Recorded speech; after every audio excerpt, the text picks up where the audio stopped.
Hi friends, welcome back to Usha kitchen recipes. ఇవాల్టి video ఒక మంచి హెల్దీ ఫుడ్, అదే రాగితో చేసిన ఇడ్లీ.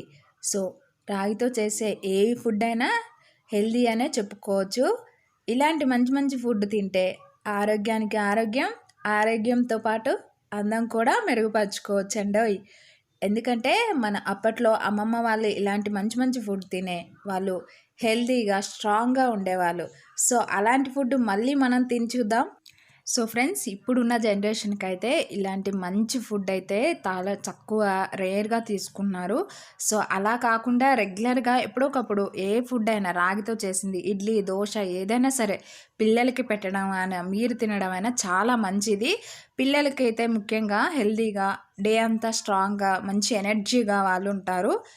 సో మీరైతే తప్పకుండా ఈ రెసిపీని అయితే ట్రై చేసి ఒకసారి అయితే తిని చూడండి. తింటే మీరే అసలు వదిలిపెట్టరు. సో ఇప్పుడైతే ప్రాసెస్ చూద్దాం. నేను ఇక్కడ 1 కప్పు రాగి పిండి, 1 కప్పు పెరుగు, తురుము పెట్టుకున్న క్యారెట్స్ ఇలా తురుము పెట్టుకోవాలి సన్నగా. అదేవిధంగా ఉప్మా రవ్వ అంటారు కదండి, అది సోజీ అంటారు కూడా. అదేవిధంగా ఆనియన్స్, సన్నగా కట్ చేసి పెట్టుకున్న మిర్చి. సో నేను ఇక్కడ ఒక బౌల్లో రాగి పిండి వేసుకుంటున్నాను. సో ఇప్పుడైతే ఉప్మా రవ్వను కూడా యాడ్ చేయాలి. అదేవిధంగా పెరుగును కూడా యాడ్ చేసుకోవాలి. పుల్లటి పెరుగు కాకపోయినా మామూలు పెరుగానే వేసుకోవచ్చు. అదేవిధంగా తురుము పెట్టుకున్న క్యారెట్ తురుము, అదేవిధంగా కొన్ని ఆనియన్స్, కొన్ని మిర్చి. సో ఇప్పుడైతే బాగా మిక్స్ చేసుకోవాలి. ఇలా బాగా మిక్స్ చేసుకున్న తర్వాత కొద్దిగా రుచికి సరిపడా సాల్ట్ వేసుకోవాలి.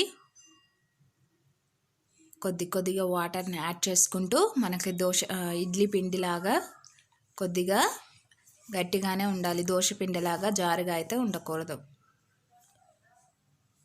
ఎందుకంటే మరీ జారు చేసిన ఇడ్లీలు రావన్నమాట. సో ఇక్కడ చూపిస్తున్న విధంగా అయితే కలుపుకోవాలి.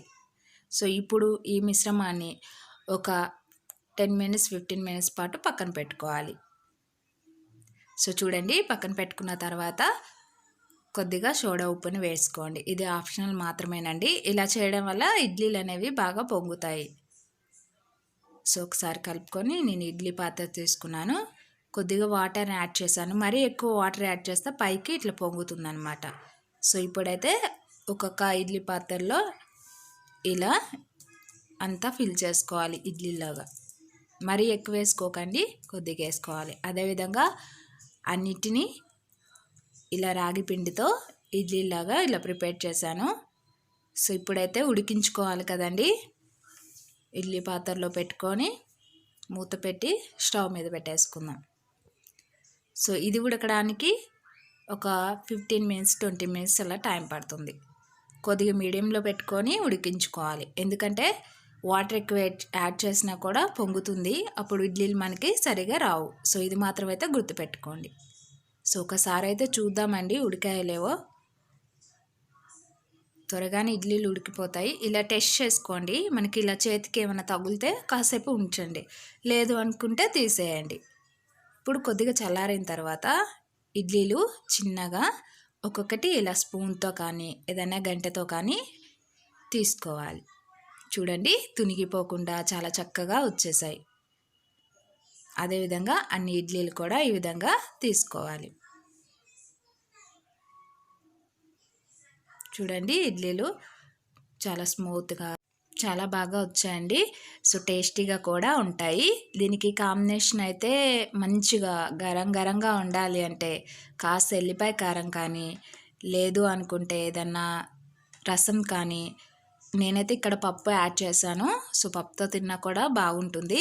సో మీకైతే హాట్గా ఉండాలంటే కారపొడి చాలా బాగుంటుందండి. దీనికి ఏదైనా ఫీవర్ అలా వచ్చిన వాళ్ళు కూడా నోటికి ఆరోగ్యంగా ఉంటుంది, హెల్తీ కూడా ఉంటుంది. ఫ్రెండ్స్, మరెందుకు ఆలస్యం చేస్తున్నారు? ఇప్పుడే తప్పకుండా ఈ రెసిపీని అయితే ట్రై చేసి మీ పిల్లలకి మీరు తినేసి మీకు ఎలా అనిపించిందో నాకైతే కామెంట్ చేయండి. మరిన్ని ఇంట్రెస్టింగ్ వీడియోలో మళ్ళీ కలుసుకుందాం. అంతవరకు థ్యాంక్ యూ సో మచ్.